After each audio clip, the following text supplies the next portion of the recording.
Praise the lord. దేవునికి స్తోత్రం కలుగునుగాక. దేవుని బిడ్డలారా, ఉదయకాల సమయమున మీ అందరికీ నా శుభవందనాలు తెలియజేస్తున్నానండి. ప్రతి ఉదయకాలం ఈ విధంగా ఒక చక్కటి వాగ్దానంతో మీ ముందుకు వచ్చే కృపను దేవుడు మాకు ఇస్తున్న విధానాన్ని బట్టి నేను దేవునికి ఎంతగానో స్తుతులు చెల్లిస్తున్నానండి. హల్లెలూయా, హల్లెలూయా.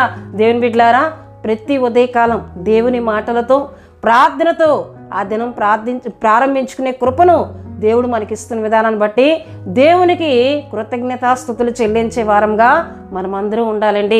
హల్లెలూయా. దేవుని బిడ్డలారా, ఈ ఉదయకాలం కూడా ఒక చక్కటి వాగ్దానం ద్వారా దేవుడు మనందరితో మాట్లాడబోతున్నారు. ఆ వాగ్దాన వచనమును నేను చదువుతున్నానండి. మత్తయి సువార్త 8వ అధ్యాయము 13వ వచనాన్ని మనం చదువుకుందాం. దేవుని బిడ్డలారా, అంతటి యేసు, ఇక వెళ్ళుము, నీవు విశ్వసించిన ప్రకారము నీకు అవునుగాక అని శతాధిపతితో చెప్పాను. ఆ గడియలోనే అతని దాసుడు స్వస్థత నొందెను. హల్లెలూయా. దేవుని బిడ్డలారా, ఇక్కడ మత్తయి సువార్త 13వ అధ్యాయము 8వ వచనంలో ఒక శతాధిపతి మనకు కనిపిస్తూ ఉన్నారు.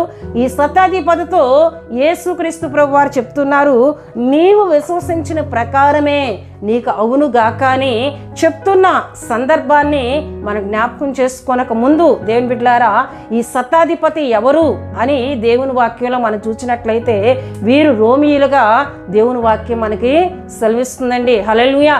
రోమన్ వారే దేవుని బిడ్డలారా శతాధిపతులను నియమిస్తూ ఉండేవారు.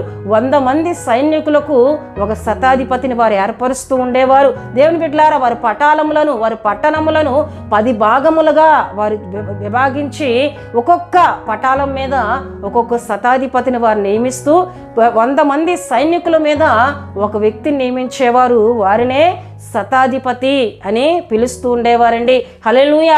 అయితే ప్రియదేవుని బిడ్డలారా, దేవుని వాక్యంలో మనం చూస్తే కొత్త నిబంధనలో 4 శతాధిపతులు మనకు కనిపిస్తూ ఉంటారు. మత్తయి సువార్తలో మనం చెప్పుకుంటున్నాం ఒక వ్యక్తి. రెండో వ్యక్తిని మనం చూసినట్లయితే అపోస్తుల కార్యములు 10వ అధ్యాయంలో కొర్నేలి అనే శతాధిపతి మనకు కనిపిస్తూ ఉంటారు. అంతేకాకుండా అపోస్తుల కార్యములు 27వ అధ్యాయము 10వ వచనములో ఒక శతాధిపతి మనకు కనిపిస్తూ ఉంటారు. అంతేకాకుండా ప్రియదేవుని బిడ్డలారా, 27వ అధ్యాయం అపోస్తుల కార్యములు 43వ వచనములో ఒక శతాధిపతి మనకు కనిపిస్తూ ఉంటారండి. హల్లెలూయా. 4 శతాధిపతులను కొత్త నిబంధనలో మనం చూస్తూ ఉంటాం. వీరు దేవుని బిడ్డలారా దేవుని యందు విశ్వసించిన శతాధిపతులుగా, దేవుని యందు భక్తి కలిగిన శతాధిపతులుగా దేవుని వాక్యంలో మనం చూస్తుంటామండి. హల్లెలూయా. అయితే ప్రియదేవుని బిడ్డలారా, మత్తయి సువార్తలో మనం చదువుకున్న శతాధిపతి యేసుక్రీస్తు ప్రభువారి యొద్దకు వచ్చి తన దాసుడు పక్షవాయువుతో మిగులు బాధపడుతున్నాడని యేసుక్రీస్తు ప్రభువారిని వేడుకుంటున్నట్లు 5వ వచనములో మనం చూడగలమండి. అప్పుడు యేసుక్రీస్తు ప్రభువారు అంటున్నారు, నేను వచ్చి ఆయనను స్వస్థపరుస్తానని. కానీ ఈ శతాధిపతి యేసుక్రీస్తు ప్రభువారితో ఏమంటున్నాడట చూడండి ప్రియదేవుని బిడ్డలారా, 8వ వచనంలో చూస్తే, ఆ శతాధిపతి ప్రభువా, నీవు నా ఇంటిలోనికి వచ్చుటకు నేను పాత్రుడను కాను, నీవు మాట మాత్రం సెలవిమ్ము, అప్పుడు నా దాసుడు స్వస్థత నొందునని ఎంతో విశ్వాసంతో ఈ శతాధిపతి చెప్తున్నట్లు దేవుని వాక్యంలో మనం చూస్తున్నామండి. ఈ శతాధిపతిని మనం చెప్పుకున్నాం ఏమండి, 100 మంది 100 మంది సైనికులకు ఒక అధిపతి. కానీ ఈయన యేసుక్రీస్తు ప్రభువారు ఏమై ఉన్నారు, ఆయన పరలోకము నుంచి వచ్చిన దేవుడని ఏమండి శతాధిపతి గుర్తెరిగాడు. దేవుని బిడ్డలారా, ఎందుకంటే యేసుక్రీస్తు ప్రభువారు చేస్తున్న అద్భుత కార్యములను, ఆశ్చర్య కార్యములను అప్పటికే శతాధిపతి చూచి ఆయనను పరిపూర్ణంగా నమ్మిన ఆత్మీయుడిగా దేవుని వాక్యంలో మనం చూస్తాం. 8వ అధ్యాయం మొదట్లో మనం చూస్తే ప్రియదేవుని బిడ్డలారా, ఒక కుష్ఠరోగి యేసుక్రీస్తు ప్రభువారి వద్దకు వచ్చి వేడుకున్నప్పుడు యేసుక్రీస్తు ప్రభువారు ఆ వ్యక్తిని ముట్టి స్వస్థపరచగా ఆయనకు కుష్ఠరోగము ఆయన విడిచిపోయినట్లు మనం చూస్తున్నాం. ఇటువంటి అద్భుత కార్యాన్ని చూచిన ఈ శతాధిపతిలో విశ్వాసము ఏమండి బలముగా అయ్యి ప్రియదేవుని బిడ్డలారా, అయ్యా నువ్వు మాట మాత్రం సెలవిస్తే చాలు, నీ నోటి మాటలోనే స్వస్థత ఉందయ్యా, నువ్వు మాట పలికితే చాలు నా దాసుడు బాగుపడతాడనే గొప్ప విశ్వాసంతో శతాధిపతి చెప్తున్నట్లు దేవుని వాక్యంలో మనం చూస్తున్నాం ప్రియదేవుని బిడ్డలారా. అయితే యేసుక్రీస్తు ప్రభువారు అంటున్నారు, ఇశ్రాయేలీయుల్లోనైనను ఇంతటి విశ్వాసం కలిగిన వారిని నేను చూడలేదు. అంటే ఈ శతాధిపతి రోమా పట్టణానికి చెందినవాడు, ఈయన ఇశ్రాయేలుడు కాదండి. కానీ యేసుక్రీస్తు ప్రభువారిని చూచినప్పుడు యేసుక్రీస్తు ప్రభువారు దేవుని కుమారుడని, యేసుక్రీస్తు ప్రభువారు పరలోకం నుంచి వచ్చిన వాడని, ఆయన దేవుడని ఎరిగి ప్రియదేవుని బిడ్డలారా ఆయనను ఏ విధముగా గౌరవించాలి. నేను రమ్మంటే సైనికులు వస్తారయ్యా, నేను పొమ్మంటే సైనికులు పోతారు, నిన్ను నేను అలా ఆజ్ఞాపించలేను, ఎందుకంటే నువ్వు పరలోకం నుండి వచ్చిన దేవుడవు గనుక నేను నిన్ను రమ్మని పిలిచే అధికారం నాకు లేదు, నువ్వు మాట మాత్రం సెలవిస్తే చాలయ్యా నా దాసుడు బాగుపడతాడని ఎంతో గౌరవముతో ఆయనను ఎంతగానో గుర్తించి ప్రియదేవుని బిడ్డలారా యేసుక్రీస్తు ప్రభువారిని వేడుకుంటున్నట్లు దేవుని వాక్యంలో మనం చూస్తున్నామండి. హల్లెలూయా, హల్లెలూయా. దేవుని బిడ్డలారా యేసుక్రీస్తు ప్రభువారు అంటున్నారు, మనం చదువుకున్న వాగ్దానం, చదువుకున్న వాక్యాన్ని మనం చూసినట్లయితే నీవు విశ్వసించిన ప్రకారమే నీకు అవునుగాక. హల్లెలూయా. నీవు విశ్వసించిన ప్రకారమే, నువ్వు నమ్ముతున్నావు, నేను మాట పలికితే చాలు, నేను ఎక్కడి నుండే నీ దాసుని స్వస్థత పొందాలని నేను మాట సెలవిస్తే చాలు నీ దాసుడు బాగుపడతావని విశ్వాసం నువ్వు కలిగి ఉన్నావు కదా, నీవు విశ్వసించిన ప్రకారమే నీకు అవునుగాక అని యేసుక్రీస్తు ప్రభువారు పలికిన వెంటనే ప్రియదేవుని బిడ్డలారా అక్కడ దేవుని వాక్యంలో మనం చూస్తే ఆ గడియలోనే అతని దాసుడు స్వస్థత నొందెను. ఆ గడియలోనే యేసుక్రీస్తు ప్రభువారు మాట పలికిన క్షణమందే తన దాసుడు ఏమయ్యాడండి, స్వస్థత నొందినట్లు దేవుని వాక్యంలో మనం చూస్తున్నాం. హల్లెలూయా, హల్లెలూయా. దేవుని బిడ్డలారా ఎందుకు నేను వాగ్దానం ఈ మాట నేను చెప్తూ ఉన్నానంటే దేవుని యొద్దకు వస్తున్న మనము విశ్వాసం కలిగిన వారంగా ఉండాలండి. హల్లెలూయా.